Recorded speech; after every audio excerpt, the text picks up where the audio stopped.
You know drift velocity. Drift velocity कहते हैं किसको है बच्चा? अगर सपोज करो ये एक कंडक्टर है, उसमें तो ऑलरेडी फ्री इलेक्ट्रॉन होगा, लेकिन फ्री इलेक्ट्रॉन वो मूव तो जरूर करता है उसी के अंदर, कंडक्टर के अंदर, लेकिन फिर भी उसमें करंट नहीं है।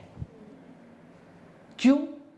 क्योंकि उसका थर्मल वेलोसिटी, टेम्परेचर जो होता है ओवरऑल जीरो होता है, थर्मल वेलोसिटी जीरो होती है, क्योंकि सब एक दूसरे को कट कर रहा होता है।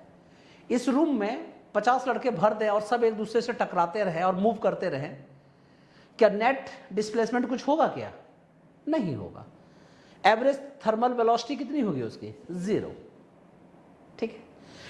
लेकिन जैसे ही एक लड़का को निकाला और ऐसे धक्का मार दिया और बोले जाओ जोर से जाके कोल्ड ड्रिंक मेरे लिए लेके आओ, ठीक है, और लेके आना मत, कोल्ड ड्रिंक लाके वहां पे फोन कर देना, तो बताओ डिस्प्लेसमेंट होगा या नहीं होगा?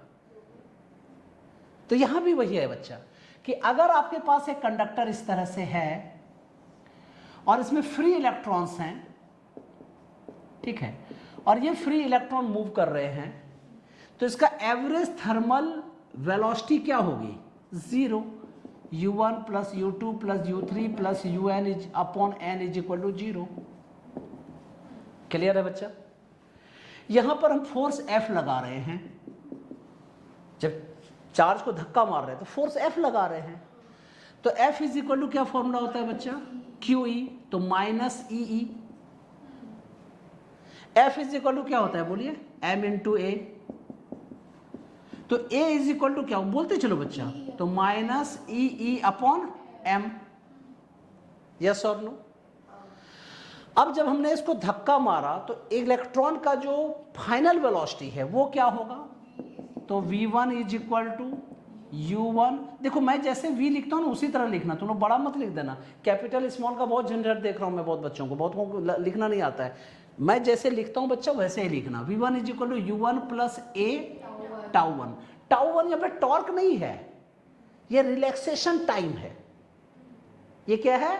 रिलैक्सेशन टाइम है, क्योंकि एक इलेक्ट्रॉन जब टकराता है दूसरे से टकराने के बाद थोड़ा देर रेस्ट करता है, फिर जो दूसरे से टकराता है उसके बीच का टाइम को रिलैक्सेशन टाइम कहते हैं। मान लो मैं तुमसे टकरा गया, फिर वहां से जाके फिर मैं इससे टकरा गया, तो बीच में जो टाइम हुआ उसको रिलैक्सेशन टाइम कहते हैं। तो V1 equal to U1 plus A tau. V2 is equal to क्या लिखेंगे बच्चे बोलो? U2 plus A tau. V3 is equal to, कम से कम 3 जरूर लिखना पेपर में, अगर पेपर टेस्ट आएगा तो उसमें मिनिमम 3 तो जरूर लिखना है। Vn is equal to UN plus A tau n। Clear है बच्चा? अब हमें क्या निकालना है? एवरेज वेलोसिटी, क्योंकि ड्रिफ्ट वेलोसिटी का डेफिनेशन ही क्या होता है सहिस्ता? कि average velocity of each electron. Yes और नो बेटा? तो कैसे लिखोगी? Average drift velocity is equal to average velocity V1 plus V2 plus V3 plus V4 dot dot dot Vn। Yes और नो था? क्लियर है? V1 के जगह में पुट कर दीजिए बच्चा, तो क्या हो जाएगा बोलिए? U plus A tau plus U plus A tau plus dot dot dot U plus A tau n upon n। Yes, U1 कर देते हैं, नहीं ये सब में हमने अच्छा U1 किया है तो U1 कर देते हैं, U1 U2 U3 ऐसा कर देते हैं, UN कर देते हैं। अब क्योंकि जरूरी थोड़ी कि वेलोसिटी सेम है, नहीं बोल सकते ना।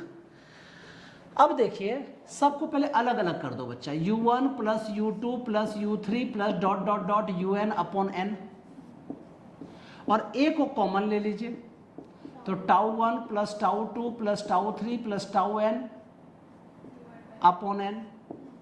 ये वाला पूरा पार्ट कितना हो गया बच्चा? 0। और इस वाले को कहते हैं एवरेज रिलैक्सेशन टाइम टाउ। तो Vd इज इक्वल टू क्या फॉर्मूला हो गया बच्चा? A tau. A is equal to क्या था? बोलो, बोलने से याद होगा, फिर तुम लोग बोलते नहीं, गूंगा होके नहीं पढ़ना है बच्चा। तो क्या लिखेंगे बोलो?